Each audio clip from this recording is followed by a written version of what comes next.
and I see one. And Donald Trump is telling you right now, Slim Shady is a winner. From me to you, Donald, I wish I had half of your money. But for that, you need a 20-year-old and a divorce lawyer. It's the Donald! Oh my God! Yo tout le monde, ici c'est Chris d'Iconic et vous regardez le 88e épisode du Lifestyle Decoder. Wow, 88e épisode. En plus là en ce moment j'enchaîne les LSD, ça commence à faire beaucoup, on arrive bientôt au 100. Et je vous promets une chose, avant le 100e épisode, il y aura du changement ici. Là, il y aura du changement, c'est important, ok? Je vous ai fait la promesse. Si je le fais pas, je le fais pas. Il n'y a pas de... je parie rien. Il n'y a pas un homme d'affaires qui a été plus adulé par les rappeurs que Donald Trump. Je peux te répertorier facilement des sons des années 80, 90, 2000, 2010 où l'ancien président des États-Unis était glorifié par les rappeurs. Et donc dans cette vidéo, on va essayer de comprendre pourquoi les rappeurs adulaient tant Donald Trump. Je le dis au passé, mais il y en a quelques-uns qui l'adulent encore. Et on va essayer de voir aussi les points communs qu'ils partagent avec les rappeurs. Tu vas être étonné, il y en a quand même, hein. Mais avant ça, il faut que je te présente un nouveau membre de l'équipe Iconic. C'est super important que je t'en parle. T'as fait la connaissance de Starvelous dans les iNews. Là, il faut que je te présente quelqu'un avant de commencer. NordVPN. Bon, NordVPN, c'est quoi exactement? Première chose qu'il faut noter, NordVPN te permet d'avoir accès au catalogue mondial des plateformes de streaming comme Netflix, Amazon Prime et j'en passe. Si comme moi, tu veux consommer du contenu qui n'est pas disponible sur le Netflix français et que t'es en galère, eh ben NordVPN, c'est parfait pour toi. Par exemple, moi j'aime beaucoup un humoriste et podcasteur qui s'appelle Andrew Schulz. Il vient de sortir un one-man show sur Netflix US et uniquement là-bas. Et bien grâce à NordVPN, j'ai pu avoir accès à son show en 2-2. Aussi d'un point de vue sécurité, il faut faire attention et NordVPN te permet de crypter ton adresse IP. Donc ça t'évite de te faire voler tes données bancaires lorsque tu te connectes à des Wi-Fi publics par exemple. Oh bah ça tombe bien alors. En plus, avec un seul compte, tu peux l'installer sur 6 appareils différents. Donc en termes de praticité, c'est vraiment génial. Et dans cette période de Noël, il y a une offre très spéciale. Pour toute souscription à l'abonnement de 2 ans, tu as 4 mois supplémentaires de gratuit avec le code promotion MAJOR et avec le lien qui se trouve dans la description. Monsieur, c'est pas... Donc tu vas dans la description ou sur le premier commentaire, tu cliques sur le lien en question et uniquement sur ce lien et tu rentres le code promotion MAJOR et tu auras accès donc à la promotion. Tu as 30 jours pour te faire rembourser, donc tu peux très bien essayer le service. Si ça te plaît, tu gardes ou alors tu te désinscris et tu ne seras pas débité. Dans tous les cas, tu auras donné de la force à la chaîne. Merci à toi et moi je reprends ma vidéo. Cheers! Maintenant que tout ça a été dit, sans plus attendre, on y va. Depuis ses prémices, le hip-hop porte toutes sortes de valeurs qui vont être incarnées par différents groupes. Ces derniers vont refléter la situation de la communauté afro-américaine à cette époque. Parmi ces groupes, tu vas avoir par exemple les rebelles du système comme Public Enemy, les infréquentables comme NWA, les fêtards de chez Uptown Records ou bien les éveillés du groupe Brain Nubian. Les valeurs que portent ces groupes peuvent parfois même être aux antipodes, mais en tout cas s'il y a bien une chose qui les réunit, c'est leur désir d'atteindre l'American Dream, le rêve américain. Alors c'est quoi le rêve américain? Je pense que vous êtes nombreux à le savoir, mais je le redis, on sait jamais. C'est l'idée selon laquelle n'importe quelle personne vivant aux États-Unis peut devenir riche par son travail, son courage et sa détermination. Cette idée a commencé à se répandre dans les années 1800 quand les immigrés venant d'Europe sont arrivés aux États-Unis pour fuir la monarchie européenne. Car cette dernière donnait peu d'opportunités aux gens de pouvoir s'élever au-dessus de leurs conditions. Et chez les Afro-Américains, cette idée a commencé à se répandre à l'abolition de l'esclavage. Pour un Américain dans les années 90, celui qui représentait le mieux le rêve américain, c'était Donald Trump. Alors oui, c'est vrai, il a commencé quand même avec pas mal de moyens. Son père lui a donné, d'après ce que j'ai vu, $1 million pour lancer sa première entreprise. Mais il faut dire quand même qu'il est passé de $1 million à des milliards. Mais peu importe, il incarne la réussite ultime. Alors comment ça se fait que les Américains l'ont regardé lui plutôt qu'un autre? Alors simplement parce que l'homme d'affaires new-yorkais a su très tôt devenir une référence en se marketant comme une véritable célébrité, en apparaissant régulièrement sur le petit écran comme sur le grand écran pour jouer son propre rôle, celui du self-made billionnaire. Je l'ai bien dit avec l'accent français, billionnaire. Parmi ses apparitions, tu as l'associé avec Whoopi Goldberg, le prince de Bel-Air, Sex and the City, Suddenly Susan. Cette série a d'ailleurs prédit qu'il serait président des États-Unis un jour. Mr. Trump, we give you Scotty. En parlant de prédictions, Donald Trump a aussi été représenté dans la série qui est justement connue pour faire des prédictions, les Simpsons. Ce qui est quand même dingue, c'est qu'il a quand même emprunté un escalator comme dans le dessin animé. Ça, c'est assez fou. Il y a eu aussi sa célèbre apparition dans la série Maman, j'ai encore raté l'avion. Excuse me, where's the lobby? Down the hall and to the left. Thanks. Et une petite dernière pour moi, le truc qui me bousille à chaque fois que je tombe dessus, c'est son apparition dans le catch. Le mec mettait des patates de forain, c'était impressionnant. The Donald is here. Hey, look at this! Donald Trump!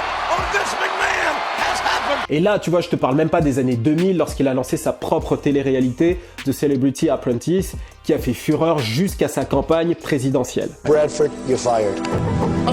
Avec toute cette exposition, tu peux être sûr que dans la tête de l'américain moyen, l'image du businessman, c'est Donald Trump. Et tu te doutes bien que les rappeurs n'ont pas fait exception à cette exposition du magnat de l'immobilier. Donc lorsque le hip-hop commence à prendre de l'ampleur économiquement parlant, disons que le discours qui parle de réussite commence à prendre de plus en plus d'ampleur. Alors la raison simplement, c'est que le rêve américain, par définition, il fait rêver, et le rêve, ça fait vendre. Et aussi, bien sûr, de l'autre côté, les rappeurs réussissent de plus en plus, et donc ils étalent leur fortune. Rappelle-toi, on est aux États-Unis, l'idée c'est vraiment de montrer sa réussite. L'extravagance. Et ça, c'est un truc qui parle au monde du hip-hop. En tout cas, à la frange mainstream et festive du monde du hip-hop. I think pre-presidency to Donald Trump, that the hip-hop culture was recognizing was the hustler aspect of him, the entrepreneur side of him, the wealthy side of him.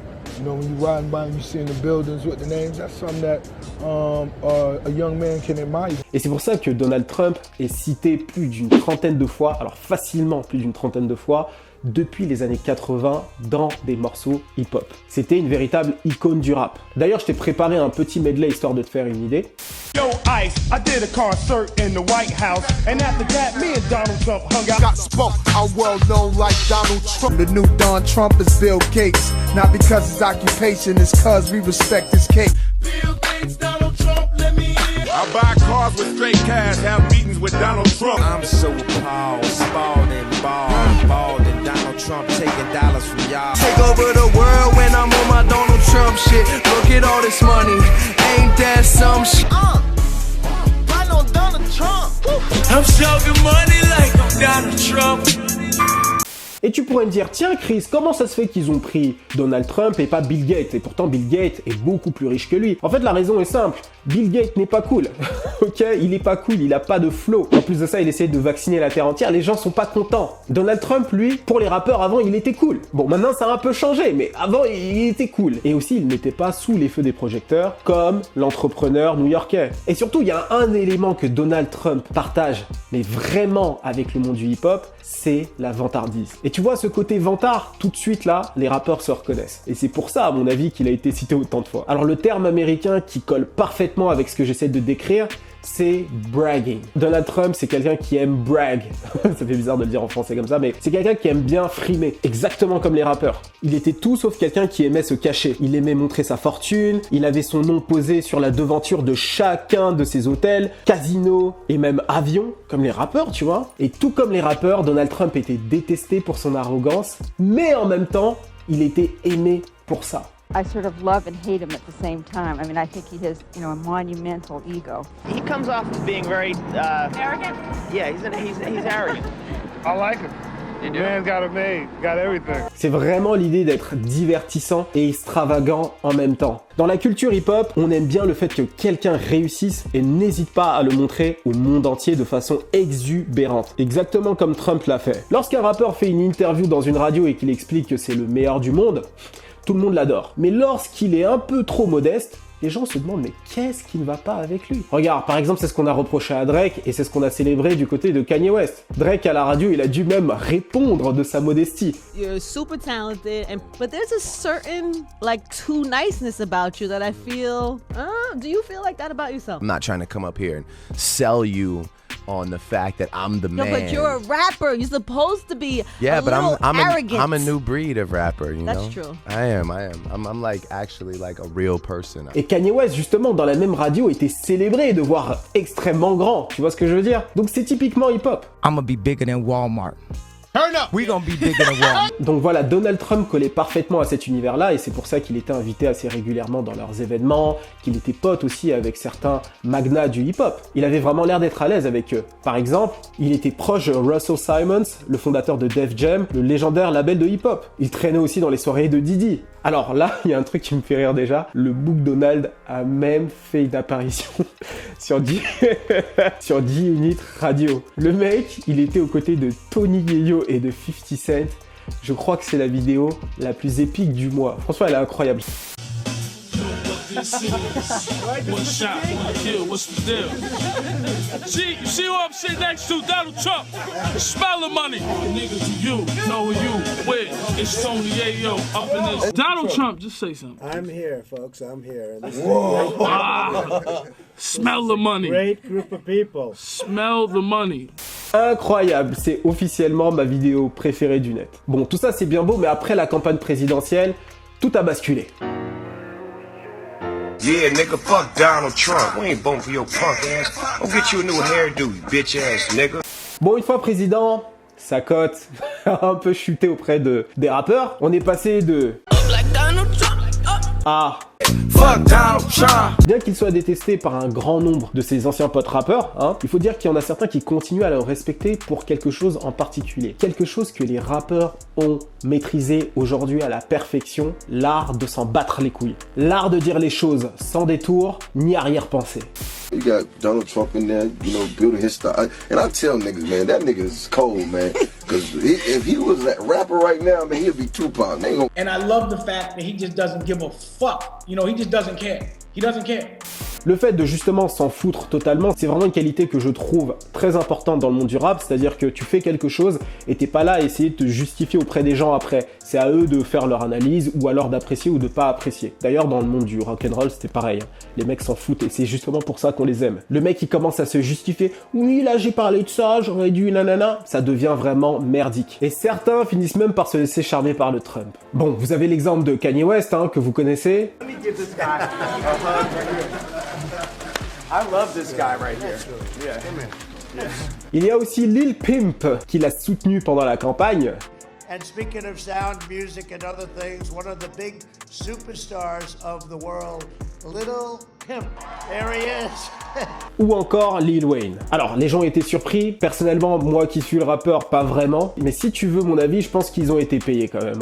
50 Cent, qui avait dit sur les réseaux sociaux que Joe Biden taxait trop et qu'il allait voter pour Trump, a reçu dans la foulée un message de l'équipe de Trump qui lui proposait $1 million pour venir à un meeting et prendre une photo comme Lil Wayne l'a fait. Ou alors comme Lil Pimp l'a fait. Tu viens, tu montes sur l'estrade et tu donnes ton soutien à Trump. Ils ont proposé ça à 50. Si on a proposé quelque chose à 50 Cent, tu peux être sûr que Lil Pimp et Lil Wayne ont reçu quelque chose. Je ne dis pas que c'est bien ou mal, je te donne juste un fait. Par contre, c'est bien relou de passer de Snoop Dogg, Diddy à Lil Pimp. Tu vois, c'est nul un peu. Bon, Lil Pimp, c'est Lil Pump, pour ceux qui n'ont pas suivi. Donald Trump polarise l'opinion publique. C'est très rare que tu aies quelqu'un qui te dise Donald Trump, ouais. En général, c'est soit tu l'adores, soit tu le détestes. Et si tu as regardé ma vidéo sur Freeze Corleone, je parle du cult following et c'est exactement ce que certains artistes ou certaines personnalités vont faire pour vraiment développer un culte autour d'elle. Alors je sais plus exactement qui a dit ça et où j'ai vu ça, mais t'as une personnalité, un businessman américain encore une fois, qui disait « Si je peux avoir la moitié du pays qui me déteste, je pourrais être président ». Donc c'est un peu ça avec le cult following. Et oui, là je viens de faire une comparaison assez bizarre entre Freeze Corleone et Donald Trump,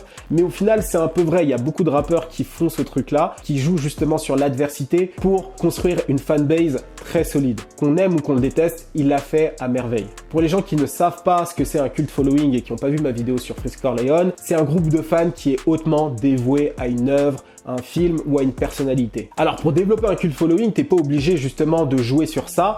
Par exemple, je sais pas moi, Tesla ne fait pas forcément ça. En tout cas, ceux qui connaissent bien Tesla, confirmez-moi dans les commentaires si j'ai raison. Mais tu as des marques ou tu as des personnalités qui jouent beaucoup là-dessus. En l'occurrence ici, Donald Trump et les rappeurs. Et c'est grâce à ça qu'il a gagné sa première élection, Et c'est aussi à cause de ça qu'il a perdu la deuxième. Alors dans son cult following, il y a un point en particulier qui est vraiment très intéressant et qui se rapproche beaucoup des rappeurs, mais pas vraiment des rappeurs, en particulier des gangster rappers, les rappeurs gangsters de LA. Tu vois, là, je suis précis. Et c'est quoi cet élément? Eh ben, c'est sa casquette Make America Great Again. Clairement, elle me fait beaucoup penser au gang de LA. Alors là-bas, non seulement la couleur de la casquette importe, parce que ça va définir ton affiliation à un gang, mais surtout le logo qu'il y a devant va représenter un set. Donc c'est un sous-gang des Crips ou des Bloods ou d'un autre gang, ok? Parce que là-bas, si tu veux, tu as les gros gangs, Crips, Bloods, et ensuite tu as des sets qui sont en dessous. Donc tu as plusieurs types de Bloods, plusieurs types de Crips,